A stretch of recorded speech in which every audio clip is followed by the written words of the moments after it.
It's 4:30 in the morning, Istanbul, dark, cold, rainy. The perfect atmosphere to shoot this video because it's about Turkey and Greece relations.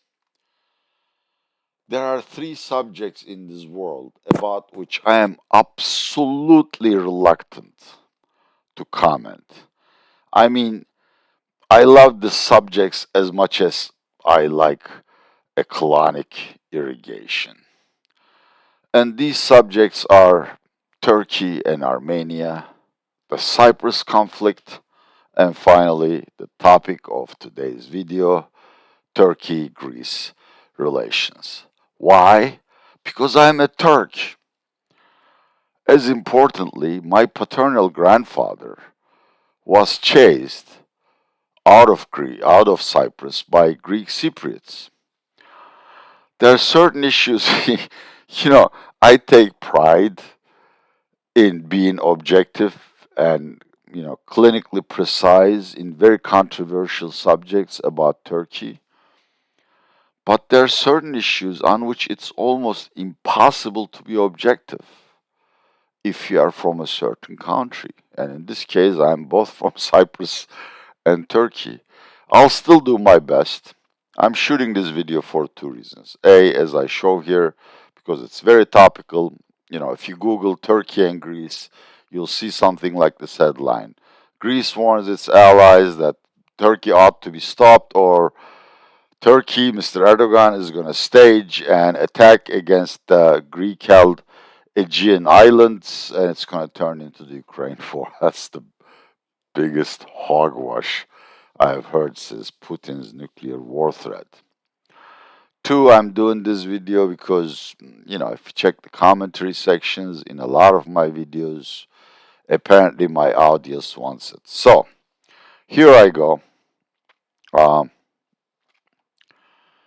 This is about Turkey and Greece, and it tries to answer the question of, will there be a war in the Aegean? And again, I'm trying to be as fair as I can be, for Christ's sake, and believe me, after this video, I'm gonna get stinking drunk. Here is the disclosure. This is the viewpoint of a Turkish analyst. The audience is invited to get a second opinion from a Greek expert too. And I'm not a warmonger, believe me. To cut a long video short, and if you don't have time to watch the entire video, I don't know how timestamped this. There shall never be a war between Turkey and Greece in the Aegean. Not in my lifetime, not in the lifetime of my grandchildren. And I'll tell you why. Because it's too damn expensive. Okay? Both Turkey and Greece are bankrupt countries. Greece owes to IMF and to EU rescue funds something like 2 times its GDP. According to the latest International Institute for Finance report, Turkey's total debt to GDP ratio is up to 160%. I mean, just check my videos. I'm anticipating that Turkish economy will not survive the winter, and there's going to be a currency crisis, balance of my payments crisis, etc., etc. And as you know from the Ukraine war, war is damn expensive. It's not something two small countries like Turkey and Greece can afford. Two, there is simply no chance of victory for either side with our puny navies, puny air force, and land wars tend to be very expensive. Let me show you why it is impossible to win a war in the Aegean. Again, I'm going to try to tell this story in pictures. See, this is the political map of the Aegean, and it shows the Greece mainland and the Turkish mainland and the Greek islands spread across the Turkish coast of the Aegean. Now, you tell me how you conduct a war in these regions. I mean, Turkey can potentially invade Greek islands, but that's not going to do much for the war because Greece will simply attack Turkey from the mainland or use its rather superior air force to bomb Turkish positions on the the then occupied Greek islands, and it can cause significant damage to Turkey's industrial centers here. Turkey can do the same to Greece. So it's an unwinnable war, and it will never happen. Um, from a practical viewpoint, I'm 61 years old. Since Turkish liberation, or from the Greek viewpoint, occupation of Cyprus, every year I have read a war in Aegean story. It never happened. Ankara and Athens are experts at conflict management and one-upmanship. This is another situation where tensions in Aegean have flared up because of Turkish provocations or Greek aggression, depending on which side of the Aegean you live on. Why now? Well, several reasons. The most important, both Greece and Turkey have elections in 2023. That's the perfect time to ramp up jingoism in the Aegean or in Cyprus for that matter. Two, Turkey is in dire straits. I mean, the Greek economy is probably not the best performing economy in the world, but compared to Turkish economy, they live in heaven. Turkey is potentially facing a balance of payments crises, potential sanctions from the United States uh, for allegedly breaking sanctions on Russia. And these are usually the times when your nemesis goes on the offensive against you. You're already against the ropes, and it's like the referee coming in and punching you, sucker punching you from the side, and then declaring that you are knocked out. By the way, I don't blame Greece. I mean, Turkey, I'm sure, does the same thing or will the same thing as as the opportunity arises. A more practical reason is Turkey's air force is aging rapidly. We have been kicked out of the F-35 program because of buying S-400 Russian-made missiles, and the American Congress, slapped CAATSA sanctions on us. And our F-16 fleet is aging. It needs to be upgraded. So Turkey made a request to the United States to buy renewed versions or upgrade kits, which has been held up by the Congress for a variety of reasons, one of which is because the pro Greek lobby in the Congress is much bigger than the pro Turkish lobby. I don't think there is a pro Turkish lobby in the American Congress or in any of the European countries at this point. And the Greek Prime Minister Mitsotakis is buying Rafaelis and wants to buy F-35s.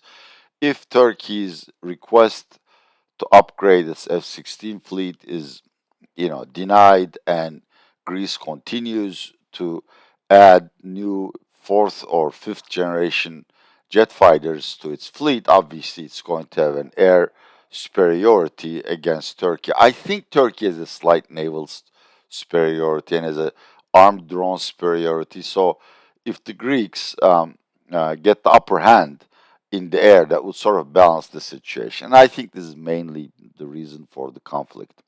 But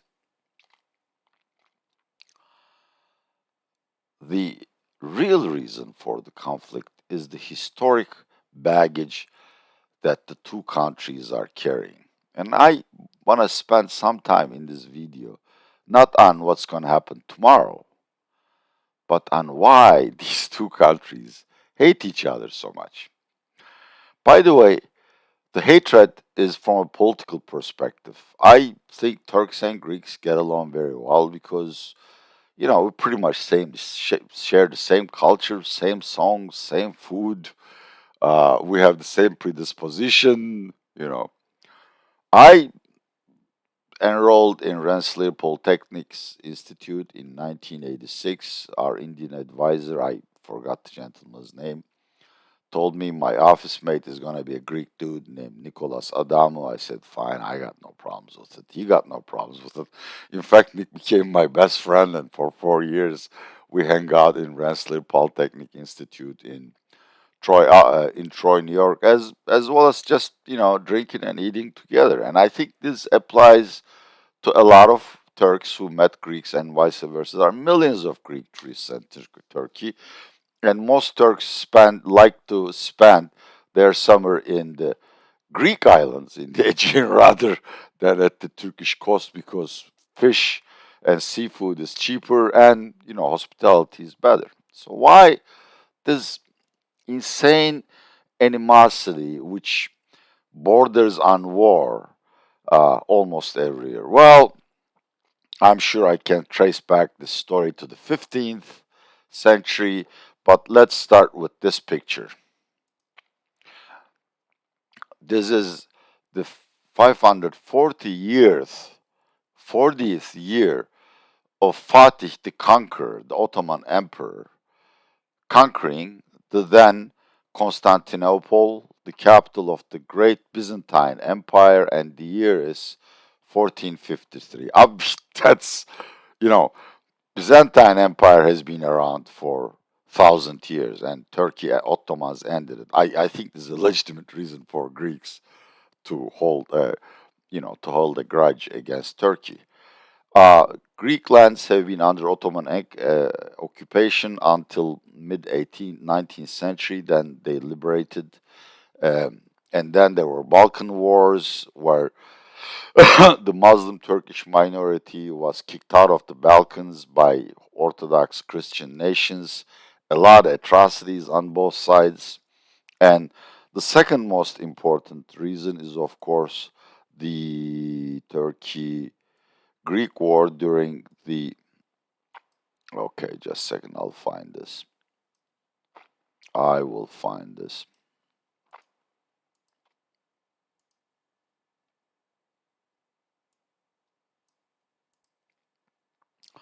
Again, Okay, this is the second most important reason of the historical animosity. After the First World War, Allied forces occupied most of the Asia Minor, what's left of the Ottoman Empire, and Greeks thought they could, get back at their old enemies, the Ottoman Empire, by demanding and then occupying most of the western coast and the western interior Anatolia. Needless to say, there were atrocities on both sides, Greek gangs killing Turkish villagers and vice versa. But the sad part of the story is at the end of the war, the then Greek president Venizelos and our founding father Ataturk have become great friends, and they decided in their infinite wisdom to swap populations. So up to 1.5 million Greek Orthodox Christians were sent to Greece in return for roughly 500,000 Muslim Turks in Greece proper. And obviously nobody likes to be kicked out of their lands just because two presidents decided it was a good idea. And the third reason for the traditional historic animosity is Cyprus. This is a map of Cyprus. It's a political map. If you look at this gray line here, it's currently divided by the runaway, the renegade Turkish Republic of Northern Cyprus and the world recognized Cyprus Republic, which is actually what Turks call the Greek Cypriots.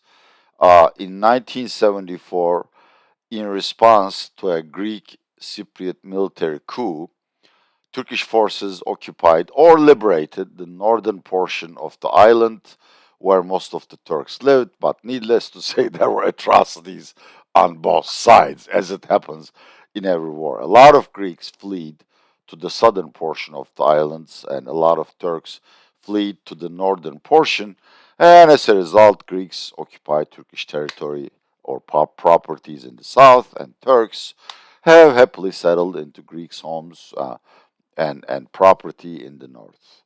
Obviously, this is enough reason for for the animosity. Now, moving back to the current situation, and just to illustrate how different the narratives are between both countries, this is what um, the Greek press headlines. This is from a YouTube video. Turkey wants the islands, meaning the 12 major Greek islands here. What do the Turks think? This is from a Turkish YouTube video. It says, alarm bells for war in the Aegean, and of course, it's talking about Greek aggression. So, really, no one knows who started this current round of tensions.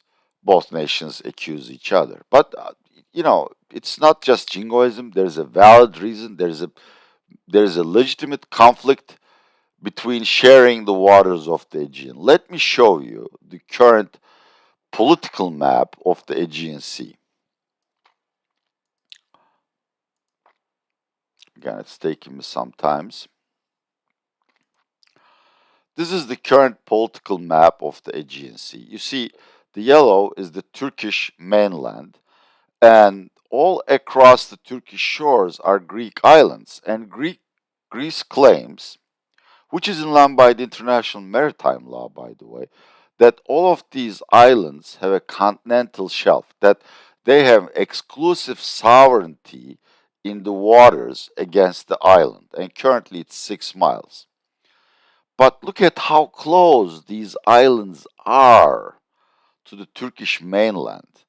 Now, Greece says that actually these islands should have sovereignty over the waters up to 12 miles, which would essentially, I can't show it on the map, but for most of these major islands, that means the Turkish ships will not be able to sail into the Greek Sea. And this is shown in this map right here. 6 mil is Turkish word for 6 miles, and it shows the current, distribution of territorial waters in the Aegean. As you see, Turkey is already hemmed from sailing to the Mediterranean Sea because a lot of the Aegean is actually Greek property or Greek sovereign waters. Now, if Greece were to increase its territorial waters around its islands to 12 miles, the map would look like 12 mil on the right, meaning that Turkey will have really no access except these 2 points to the Aegean Sea. Obviously, this is not a situation that any nation or Turkey would accept. And Turks go through these periods of intense negotiation and efforts at reconciliation, interrupted by tensions, dogfights, and naval not skirmishes, but accidents in the Aegean waters. Of course, in addition to the Aegean, you have the Cyprus conflict. I have a video on that, which has been around for 50 years. It hasn't been solved. I don't think it's going to be solved anytime in the near future.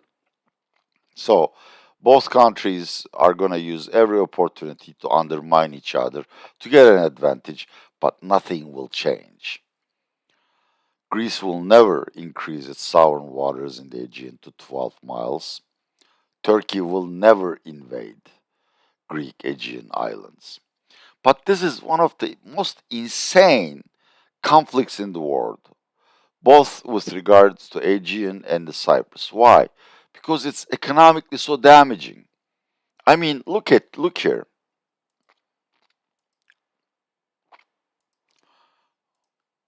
Look at this map. Actually, Turkey and Greece can benefit a lot in terms of tourism if they were to lift visa requirements against each other.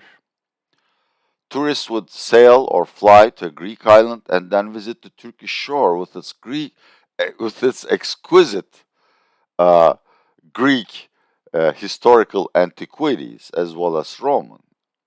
And of course, anyone who spends his or her summer in Turkey could easily fly or sail to Greek islands. I've sailed to one with a temporary visa. It's like 6 miles an hour. There's tremendous economic opportunities between Greece's rather high valued economy and Turkey's labor intensive economies. In terms of Cyprus, I didn't show it here, but if the Cyprus conflict were to end, a natural and underwater subterranean natural gas pipeline from Israel to Cyprus to Turkey would become a reality. I think the distance between Israel to Turkey is something like 200 miles. EU needs a lot of gas. Israel has the gas. Cyprus has offshore gas which can't be exploited because Greek Cypriots want to collect all the revenues. Turks say you're not going to do that.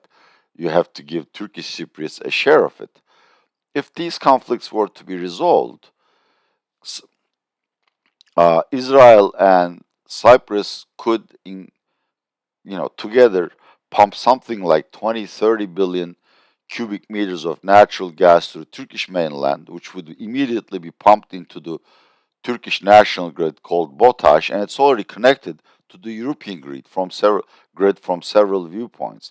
Imagine the money that can be made from the exports and transport fees of 30 billion cubic meters of natural gas. So no matter where you look, you see opportunities for mutual economic gain. Will it ever happen? Again, I'm extremely skeptical because of the historical reasons. I mean, you talk to every Greek or every Turk, they have a horror story they heard from their grandmothers and grandfathers about how they were abused by Turks or Greeks, raped, plundered, kicked out of their houses, etc., etc. But the world is changing.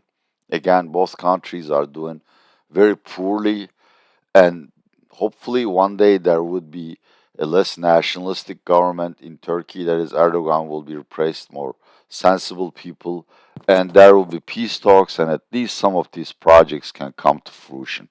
I don't think we can solve the Aegean conflict, but I think rapprochement and a temporary solution to the Cyprus conflict is possible so that a natural gas pipeline will be built. Oh boy, I'm so glad that this video is over. I had to do it. It was an albatross around my neck. I had to shoot a video about the Turkey Greece relationship, and I have done it. For good or worse, I have done it. I'm sure I'm going to catch a lot of flack in the comments, and obviously I deserve it because I went beyond my own red lines in shooting this video. Thank you very much for watching Real Turkey channel. If you like it, subscribe, give me a thumbs up, whatever, and share it with friends who are interested in Turkey. This is Atilla saying goodbye from dark, rainy, and cold Istanbul.